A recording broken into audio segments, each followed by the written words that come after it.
नमस्कार दोस्तों, मेरा नाम है अनिल शर्मा और स्वागत है आपका हमारे चैनल शर्मा सपोर्ट में।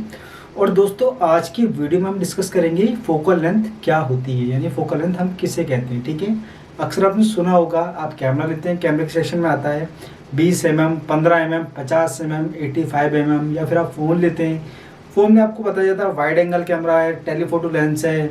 ठीक है, तो आप सोचते हैं यार ये क्या चीज़ है। ठीक है, टेलीफोटो का मतलब आपको इतना पता है कि टेलीफोटो से जूम होता है, वाइड एंगल से फोटो वाइड आती है। ठीक है, लेकिन जो इसमें जो फोकल लेंथ कंपनी आपको बताती है कि फोकल लेंथ इस फोकल लेंथ है, या फिर आप कैमरे लेते हैं आपको बताया जाता है या तो आपका फिक्स फोकल लेंथ का लेंस है, जैसे कि 50 mm का आता है जो कि आपका प्राइम लेंस होता है, या फिर आपका वेरिएबल फोकल लेंथ का आपका लेंस होता है, जैसे कि 28-70, 28-105, या फिर क्रॉप सेंसर के सेक्शन में 18-55, या फिर आपके 55-250, इस तरह से लेंस आते हैं। ठीक है, तो दोस्तों आज हम समझेंगे फोकल लेंथ का मतलब क्या होता है। बहुत सारे लोगों के दिमाग में मिसकंसेप्शन है कि फोकल लेंथ क्या होती है, तो आज की वीडियो में आपको सारे जवाब मिलेंगे, सारे डाउट मैं आपको क्लियर करूंगा।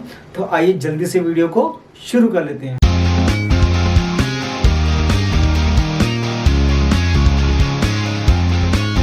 दोस्तों, फोकल लेंथ की अगर मैं बात करूं तो सबसे पहले हमें ये समझना होगा कैमरा सेंसर के बारे में। ठीक है, तो यहाँ पर जो फोकल लेंथ के लिए जो एक स्टैंडर्ड कैमरा सेंसर रखा गया है वो रखा गया आपका फुल फ्रेम कैमरा सेंसर। ठीक है, तो यहाँ पर मान लीजिए अगर आपके पास क्रॉप सेंसर है और आप उसके अंदर फुल फ्रेम का लेंस यूज कर रहे हैं, तो जो उसकी फोकल लेंथ है वो वहाँ पे चेंज हो जाएगी। ठीक है, अब दोस्तों समझते हैं कि फोकल लेंथ होती क्या है।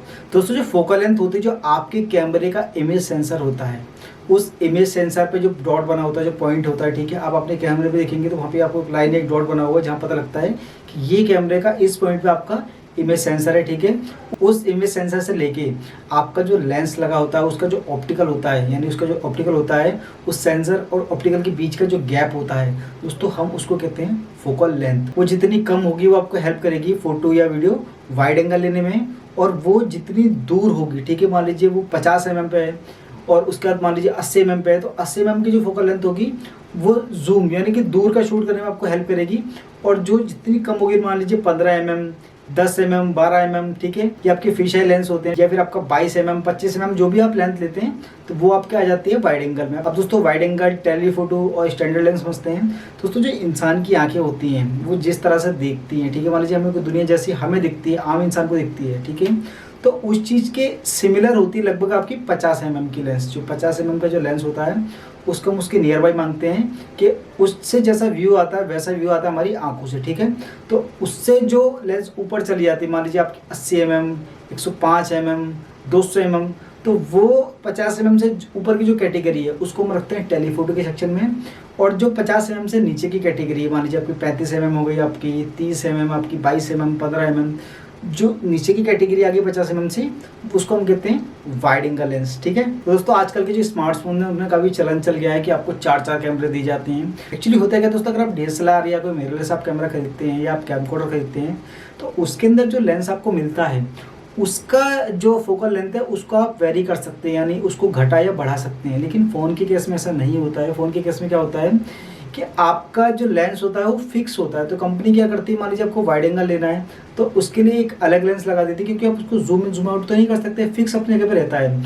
और अगर आपको टेलीफोटो लेना है तो कंपनी उसके लिए एक लेंस अलग से लगा देती है। तो जब आपको टेलीफोटो लेना होता है तो जो दूसरा लेंस होता है जो टेलीफोटो के लिए स्पेशल बनाया गया है वो वहाँ पे काम करता है। अगर आपको वाइड एंगल लेना होता है तो आपको अलग लेंस दिया जाता है, और आपको अल्ट्रा वाइड एंगल लेना है तो अलग दिया जाता है। मैक्रो के लिए कंपनी अलग देती है, लेकिन DSLR, कैमकॉर्डर और मिररलेस कैमरे या फिर और भी जो कैमरे आते हैं उनके केस में नहीं होता है, क्योंकि उसमें जो आपका लेंस होता है उसमें तो प्राइम लेंस लेते हैं तो एक अलग चीज़ है। लेकिन अगर आप वेरिएबल फोकल लेंथ की अगर आप लेंस लेते हैं तो वहाँ पे अपने फोकल लेंथ को अपनी ज़रूरत के हिसाब से चेंज करते हैं। बहुत सारे ऐसे लेंस आते हैं जो काफ़ी पॉपुलर हैं, जैसे कि 18-135, तो वो वाइड एंगल से लेके मिड सेक्शन से लेके और आपका टेलीफोटो यानी 135 mm तक जूम जाता है, तो काफ़ी ज़्यादा हेल्प करता है। और आपका एक ही लेंस आपके सारे काम उसमें लगभग कर देता है। अब दोस्तों ये समझ लेते हैं कि फोकल लेंथ कम और ज़्यादा होने से हमें क्या बेनिफिट होता है। दोस्तों, आपकी फोकल लेंथ जितनी ज़्यादा रहेगी, मान लीजिए आपकी फोकल लेंथ है 200 mm, तो आप उतना दूर का उतना ज़्यादा जूम ले पाएंगे। और अगर आपकी फोकल लेंथ कम है, मान लीजिए आपकी 15 mm या फिर और कम कर लीजिए 12 mm, 14 mm, ठीक है,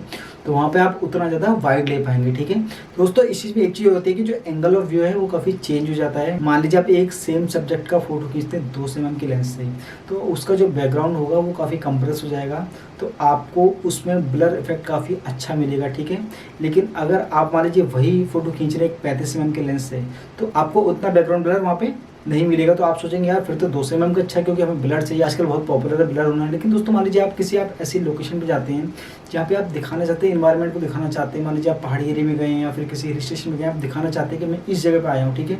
तो अगर आप सारी चीज़ ब्लर ही कर देंगे तो फिर बेनिफिट क्या रहेगा। तो आप दिखाना चाहते हैं कि देखो मैं यहाँ आया हूँ, ये पहाड़ है, ये जंगल है, जिस टाइप से जो भी आप जहाँ विजिट कर रहे हैं, तो उस टाइम पे आपको जो वाइड एंगल लेंस होगा वही आपको ज़्यादा हेल्प करेगा। कई जगह ऐसी चीज़ें होती हैं जो आपको एक फिल्म में बहुत चीज़ें दिखानी होती है, मान लीजिए एक झोपड़ी बनी हुई है या फिर कोई पर्टिकुलर लोग रहते हैं, आदिवासी लोग, मतलब कोई भी एक ऐसा केस हो सकता है, उसमें आप एक पूरा इन्वायरमेंट दिखाना चाहते हैं, पूरा एक एरिया कवर अप करना चाहते हैं, तो वहाँ पर आपको वाइड एंगल लेंस ही यूज करना पड़ेगा। बाकी रही बात ब्लर की, तो ब्लर कम या ज़्यादा होने के लिए जो मेन चीज़ इफेक्टिव होती है वो होती है अपर्चर।